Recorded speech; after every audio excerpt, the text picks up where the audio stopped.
Morning student. देखिए 12th के बच्चे ध्यान से सुने, आपका जो नेक्स्ट टॉपिक है बेटा वो क्या है, ध्रुवण आघूर्ण है। ठीक है, ध्रुवण आघूर्ण यानी इसको क्या बोलते हैं बेटा, डेक्स्ट्रो रोटोट्री जिसमें पढ़ते हैं ना, रोटेशन पढ़ते हैं जिसमें, पोलराइजेशन जिसमें पढ़ते हैं।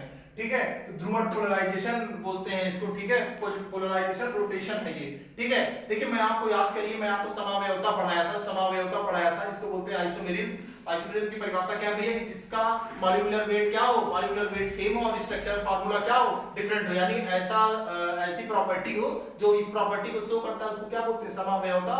और जो ये क्वालिटी जो यौगिक होते हैं उसको समावयव बोलते हैं ना। एक दूसरे का मतलब फोटोकॉपी समझ लीजिए, थोड़ी संरचना डिफरेंट होगी बस, और कुछ है नहीं, आप अच्छे जानते हो, 11th मैंने अच्छे पढ़ाया आपको।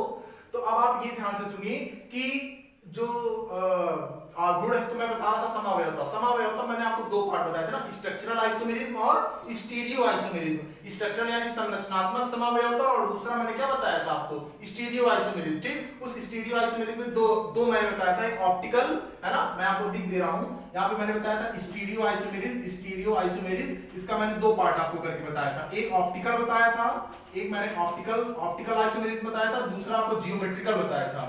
जियोमेट्रिकल याद हो अगर थोड़ा सा भी मेरे बच्चों, तो मैं आपको ये हटा रहा हूं, ज्योमेट्री हटा रहा हूं। ठीक है, सिस ट्रांस वाला सिस्टम हटा रहा हूं, ये ऑप्टिकल आपको देखना है। तो ऑप्टिक्स के ऑप्टिकल लाइट ध्रुव है यानी लाइट से रिलेटेड है, तो अब मैं इसमें ऑप्टिकल बताने चल रहा हूं। ठीक है, ऑप्टिकल में बेसिकली दो पार्ट है। ठीक है, एक देखो बोलते हैं डी फॉर्म, एक को बोलते हैं एल फॉर्म। क्या, एक को डी फॉर्म, एक को एल फॉर्म। डी फॉर्म को बोलते हैं डेक्स्ट्रो रोटोट्री और एल फॉर्म को बोलते हैं लीवो रोटोट्री। क्या, लीवो रोटोट्री, यानी डी को प्लस से रिप्रेजेंट करते हैं और एल को माइनस से रिप्रेजेंट करती है। क्या है ये, क्या है, मैं आपको बताने चल रहा हूं, ध्यान से सुनिए। मैंने आपसे कहा कि आपने स्ट्रक्चरल आइसोमेरिज्म पढ़ा था, उसमें मैंने ऑप्टिकल और जियोमेट्रिकल बताया था। जियोमेट्रिकल में सिस ट्रांस होता है, आपको मैंने बताया ऑप्टिकल में दो part, D and L form. ये क्या है बेटा, ये कुछ और नहीं है, एक्चुअली एक निकोल साइंटिस्ट थे, उन्होंने केमिकल्स को लाइट पास कराया। जब रिसर्च हो रही थी उसी दौरान जो पा रहा था, जिस हिसाब से चीजों को ऑब्जर्व करने की कोशिश कर रहा था, उस हिसाब से ऑब्जर्व कर रहा था, तो उन्होंने एक निकोल प्रिज्म बनाया था। क्या बनाया बेटा, निकोल प्रिज्म। निकोल प्रिज्म जो होती है वो स्पेशल प्रिज्म होती है ना, जो स्पेशल से बनी होती है। और उसके बाद यहाँ पे एक केमिकल रख दिया उन्होंने, तो केमिकल रखने के बाद इससे जो लाइट पास कराई गई सोर्स से, जो सोर्स से लाइट पास कराई गई, वो बेटा निकोल प्रिज्म होता है, वो समतली विद्युत मतलब समतली प्रकाश को जो है प्रकाशित करता है। तो एक डायरेक्शन में लाइट चलती है, बात समझ में आ रही है।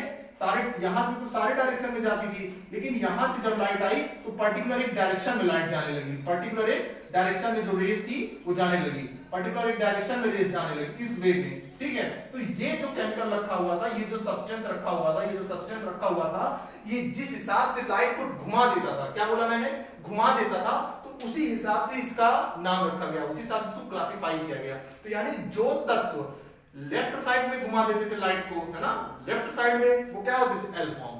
समझ में आई, इसको बोलते हैं लीवो रोटोट्री। रोटोट्री मतलब घुमा देता है, रोटेट कर देता है, किस तरफ, लेफ्ट साइड। और डेक्स्ट्रो रोटोट्री क्या, जो आपको क्या करे बेटा, लेफ्ट राइट साइड घड़ी के हिसाब से क्लॉकवाइज एंटी क्लॉकवाइज, तो जो राइट साइड घुमा देता था वो डेक्स्ट्रो रोटोट्री और जो लेफ्ट साइड घुमा देता था वो लीवो रोटोट्री। बात समझ में आ रही है। मैं आपको एक छोटा सा एग्जांपल दे दूं डी फॉर्म एल फॉर्म का, उसके बाद मैं टॉपिक यहीं खत्म करता हूं। जैसे ग्लिसरॉल्डिहाइड है, मैंने बायोमोलिक्यूल पढ़ाया आपको, ग्लिसरॉल्डिहाइड देखिए, ग्लिसरॉल्डिहाइड का फार्मूला क्या होता था, CHO। फिर यहाँ देखिए मैं थोड़ा ऊपर लिख दूंगा, मे बी आपको देखने में प्रॉब्लम होगी। देखिए मैं थोड़ा सा ऊपर लिख देता हूँ डी फॉर्म और एल फॉर्म को। ठीक है, डी फॉर्म और एल फॉर्म को ऊपर लिख देता हूँ, ये देखिए CHO। ठीक, उसके बाद यहाँ देखिए कार्बन, उसके बाद यहाँ पे क्या था, CH2OH।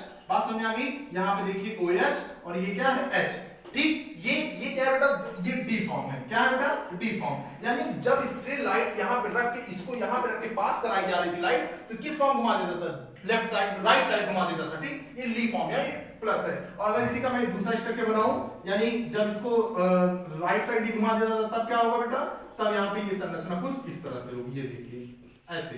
ठीक है, ये डी फॉर्म है, तो ये कौन सा फॉर्म होगा, एल फॉर्म होगा, यानी ये लेफ्ट साइड घुमा देता था। बात समझ में आ गई, ये सारी चीजें आपको सिर्फ इतना ही पढ़ना है इस टॉपिक में। ध्रुवण आघूर्ण में ये इतना पढ़ना है कि डी फॉर्म एल फॉर्म होता है और प्लेन पोलराइज्ड लाइट जब जाती है, लाइट गुजारी जाती है किसी भी सैंपल के थ्रू, तो वो दो साइड में घुमाता था, या तो लेफ्ट में घुमा देता है, या तो लेफ्ट में घुमा देता था, या तो राइट में घुमा देता था। बात समझ आ गई? लेफ्ट में घुमा रहा है तो एल फॉर्म, राइट में घुमा रहा है तो डी फॉर्म, ठीक है। लीवो रोटेटरी है, डेक्स्ट्रो रोटेटरी। लीवो जो होता है वो माइनस है, डेक्स्ट्रो जो है प्लस से हम रिप्रेजेंट करते हैं। बात समझ आ गई बेटा?